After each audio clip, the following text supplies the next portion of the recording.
What's going on, everyone? Unofficial LEGO here. Hope you're all doing well. And in today's video, we have some very, very exciting news, especially for you LEGO Star Wars fans. Let's get right into it. You could probably already tell by the title or the thumbnail of this video, but we have official images for the LEGO Bad Batch shuttle. It's been leaked multiple times and had multiple images leaked for the actual shuttle, and we actually finally have official images by LEGO themselves. It's on their website. You guys can go actually pre-order it. Pre-orders are now available for the shuttle. It is retailing for $100 United States dollars, which I think is an amazing and fair price point. And here we have some really good close-up images of the actual figures that it's coming with. Another thing to note is that the images that were leaked are actually pretty much the same exact thing. They were just really blurry, so all of that was actually correct. And if you've seen the leaked images that were really blurry, you've probably seen these ones. These are just official images that aren't blurry and are actually official. Like I just said, pre-orders are now available, and the official set is actually coming out August 1st, 2021 this summer, and I'm really, really excited. Let's take a look here at some of the actual figures that it comes with, the first one being Hunter. Hunter's the leader of the squad. You guys have probably seen Bad Batch Episode 1, and if not, you've probably seen the Bad Batch arc for Clone Wars Season 7, the final season. He's an amazing character, and I absolutely love him. He's pretty cool, and he seems to come with an accessory being a knife, and has his face paint and all of that. One thing to note about his face, actually, that I personally really do like that LEGO did, is they pretty much just took the Jango Fett Tamora Morrison face from the 501st quote-unquote battle pack. It's kind of up in the air. I don't really call it a battle pack because it retailed for $30, but the 501st set came with new updated clone faces that look more similar to Jango Fett or Tamora Morrison, the actor that plays Jango Fett, and they pretty much just took that face and they made it more looking like Hunter. So they gave him his headband and they gave him his face paint, which is absolutely amazing. He then, of course, has the torso and the legs for his Bad Batch armor, and then, of course, he also has the helmet. All of these characters have their helmets. The next character we have to look at is one of my other favorites. I love all of the characters, is Wrecker. I'm super glad about how they did Wrecker. You can there see his little helmet there in the corner. I love his helmet. I think, and what I hear and what I can kind of tell from the official images here, is that it looks a lot like Iron Man's helmet from the newer sets from 2020 and 2019. But like I was just saying, one thing I'm really glad about they did with Wrecker is, one, his face looks absolutely awesome. They did an amazing job, just like they did an amazing job with Hunter's face, making it look like Tamora Morrison's Jango Fett face that we got in that 501st battle pack. But they made it actually look a lot like Boba Fett's face that we get in some of those Boba Fett sets. Another thing to note on this character is that rather than making him a big fig, is something I'm really glad they didn't do. They just gave him shoulder pads, which makes him look a whole lot bulkier, which he looks pretty bulky in the actual TV show. He looks taller and kind of more bulky compared to the other figures in the show. And so I think giving him those shoulder pads was the right decision. Another thing to note here is that he has his little blaster there. It's like a double barrel kind of little blaster there. No stud shooters are actually in the set. It's something I'm quite glad about personally. The amount of detail put on his helmet looks actually really awesome, and the amount of detail put on all of these figures' torsos and legs is incredible. It's really good detailing, and I really like it. The face reminds me awfully about Boba Fett's face, like I said, and also Fox's face, Commander Fox's face from the Clone Wars as well, because they both have that missing eye. It looks really awesome, and a 10 out of 10 character as well. Next up here, we have one of the classic characters from the Bad Batch, being Echo, dating back all the way to like Season 5, and then making his debut return in the Bad Batch and in Clone Wars Season 7, where he joins the Bad Batch. An amazing figure, and I absolutely love the way they did it. Of course, he's going to resemble quite a bit about Lobot that we get in the Cloud City sets, actually, with that little thing on the back of his head, that little robot type of thing that he has there. He's more machine than man, they say in the show. Like I said before, the detailing on the torso and the legs is absolutely amazing, and note those hands are a different shade of color. They are actually a lighter gray, it looks like. One thing I'm a little disappointed about on this figure is two things, however, and this is probably as disappointing or as bad, kind of quote-unquote, as this set goes. I'm not really trying to complain or anything, it's just something that they kind of missed out on it. The one thing is that Echo only has one hand, and the other hand's actually more of like a screwdriver, something that we see on the droids in Star Wars, the Clone Wars, when they're probably hacking in the machines and that type of thing, more of like a lever type of thing. And the other thing is something we see on Tech's actually character and minifigure, actually, is that little backpack that he likes to carry, or that little backpack type of thing he carries on his back. He's missing that, actually, and that's just probably the little disappointing thing in this set.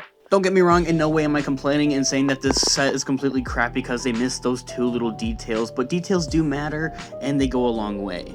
Now, if that was the breaking point for this set, making it 120 rather than just 100, then it's a deal. Fine, I don't really care. Make it 100 and then don't include his little backpack and his little arm there, his little robot arm. I'm perfectly fine with it. Those are the only problems I found with this overall set. I really do like the way they did the set and all the characters in this set. Heck, even then, I'll cut them a little bit of slack because in the actual Clone Wars Season 7, he looks exactly like this, minus the arm. He doesn't have the backpack or anything else like that. Once again, amazing job on the face and that whole detail on the face, not just the back of the head but also the front with those little dots on there. Did an amazing job and I absolutely love it. Moving on to the next Bad Batch character we have here is Tech. Like I kind of mentioned, Tech and Echo have quite a few similarities with that whole backpack thing. If they could have just literally replicated that little backpack that he has on him and put another one on Echo, I think it would have been a done deal and pretty good. And one thing I really want you guys to notice with this figure's weapon or blaster is that it's more like a printed type of thing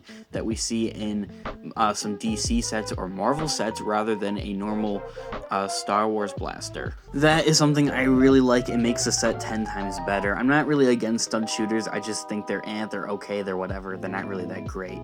But if the set comes with them, then whatever, I don't really care. Stud shooters are stud shooters, and that's kind of my position on them. They nailed everything about this character, from his face, to his hairpiece, to his torso, to his weapon, to his little backpack. Everything they did on this character on Tech is absolutely amazing. Not to mention, all these characters come with their helmets, and we're about to take a little look here at all the characters with their helmets here. Let's kind of leave off and piggyback off of Tech. His helmet is probably one of the best and most detailed and complicated molds they probably had to make. I mean, look at it. It's actually really awesome. It looks like a gas mask, and it looks exactly like they did in the show. It looks absolutely awesome. An amazing job. Now, one figure I want to talk about in particular, why we have this image up on the screen, is Crosshair. Something I didn't really get to talk about on the close-up images because I didn't really have a close-up image of him, is that he's in his Imperial armor, actually, and in his Imperial clothing, and it's something we see in the first episode of the Bad Batch there as well. So quite personally, I can see why LEGO wanted to wait for after the first episode of the Bad Batch to premiere, because of what happens in that episode is kind of a spoiler of what happens in this LEGO set right here. And then kind of getting a better look at Wrecker's helmet, like I mentioned before when we were taking an up-close look at him, is that he looks a lot like the Iron Man helmet actually in the Iron Man helmet mold. It looks absolutely awesome with that whole printing. I absolutely love it. That detail is amazing. Pay no mind to me, this is literally just me being picky. Probably the only problem I had with any of these helmets was that Hunter and Echo's helmets were pretty similar, a little too similar, but even then I think they look actually really awesome and amazing. That's just me being picky, honestly. Moving on, we then get that kind of cinematic shot of all the characters, and this right here, this kind of little shot here kind of confirms that Hunter is a little confusing because in other images he's holding one knife and in this image he's holding two knives, so that there just kind of adds a little bit of confusion. But other than that, he looks absolutely amazing. All these characters, I absolutely love them. It's a little weird seeing Crosshair kind of pose there with them as if he was, you know, their friend or something. I mean, I wonder if that could be something that plays out later into the series, is that he actually goes back to the good side. I'm not really sure. I've been really enjoying the show though. So that's gonna kind of do it for our look at all the characters. This set comes with 5 characters, 6 if you include the Gonk Droid. I am absolutely dying for the Gonk Droid. I absolutely love it, and so glad they included that in there. So moving on, without a further ado, let's take a look here at some closer images of the actual shuttle. Now, taking a look here at the first image of the shuttle, it's actually a top view of what the shuttle looks like. So it looks like the whole cover kind of comes up, so it looks like there's 2 main sections to the actual shuttle here. It looks like there's a cockpit and then kind of like a little back room in there as well to fit more characters and minifigures in there, which is something I'm really actually happy about and glad they included. I know a lot of people are a little iffy if this kind of shuttle was going to turn a lot like the Imperial white shuttle that we got earlier in the year, with it only kind of having that little section in the back where you could literally fit 2 characters, and then that little, you know, front cockpit where you can only fit the Imperial officer to fly the actual ship. But in this ship right here, it looks a little bit different. It looks like you can fit almost up to 3 to 4 minifigures in the back of the shuttle, and then have, it looks like 2 in the front, which is something I'm really happy about. You know what? No, I'm gonna take that back. It looks like you can fit about 2 minifigures in the back and then 2 in the front, which is pretty good for me because it comes with, you know, the total 5 minifigures, and the one is on his speeder, Crosshair's on his speeder and kind of doing his own thing there. The rest can fit in the shuttle. It looks like pretty a-okay. and that's something I'm really happy about. Moving on to some other angles and images of the actual shuttle, here's an image of, both the speeders, all 6 minifigures with their hair pieces and everything kind of laid out there. This kind of looks like an image you might see as a promotional one, maybe on a poster or on the back of the actual box. Now, in this image, we can actually get an image of the box and what the front looks like. It looks like it's going to have that same good old art that we've been having for the last year of 2020 here. Some are kind of picky and iffy on the box art this last year, but it's just box art and I really could care less, honestly. Box art is box art, and it's fun to kind of collect boxes and have them in your little collection there as well. So telling from this image, it looks like we can get a pretty good side-by-side view of some of the speeders and the actual shuttle. Probably the only other thing that might be wrong with this set is that the one speeder that Crosshair rides, it looks a lot like a 501st speeder. First of all, I've mentioned it in previous videos. In that 501st Lego set that we got with the 501st Troopers, some call it a 501st Battle Pack, it looks quite similar, and the only problem it looks like is that it is the same length of the actual shuttle. Same thing for that other speeder there. It looks like the green one that Tech is actually supposed to ride later on in the show. And telling from the trailers and such things, it looks like Hunter's actually going to be riding that green speeder later on in the series. It's no biggie though, because I'm really happy that we are getting actual speeders and other things, and including other things for this set, and for that $100 value, that's actually really perfect, and I'm really happy that they included those. No hate towards the set, or I'm not complaining about any of it. Just a little side note, something to note for you guys personally to decide whether or not if you guys want to get this set or pre-order it or whatever. Moving on to this next image here, I know we're really going in depth and breaking down all these images, guys. Thank you so much if you're still watching this video. Here is another angle of the shuttle here from the front view, it looks like, and it's showing us that, the wings can fold up and down, much like we see with the Imperial shuttle, the white one that we had earlier this year as well. So some similarities there as well. The actual wings of the shuttle add a lot more kind of detail, quote unquote, but rather more size to the actual ship as well. It for sure makes the ship look a lot more lengthy, and that's something I'm really happy about they did. It kind of balances out this whole issue kind of with the shuttles being the same sizes and that kind of type of thing. It's not really an issue, but you guys know what I mean. Well, I really do like the whole detail as well with the front of the actual shuttle. It looks pretty good taking a look at that. So here's another image of the speeders kind of underneath the shuttle, it looks like, and that kind of gives us another idea, lengthwise and that whole size-wise of the shuttle and the speeders, if they're the same size. It's kind of hard to honestly tell from a lot of these images whether or not if they're the same size, a little too big or a little too small. Whether the case may be, I'm perfectly fine with it and don't really care. Two more things here to notice about both the speeder and the shuttle is that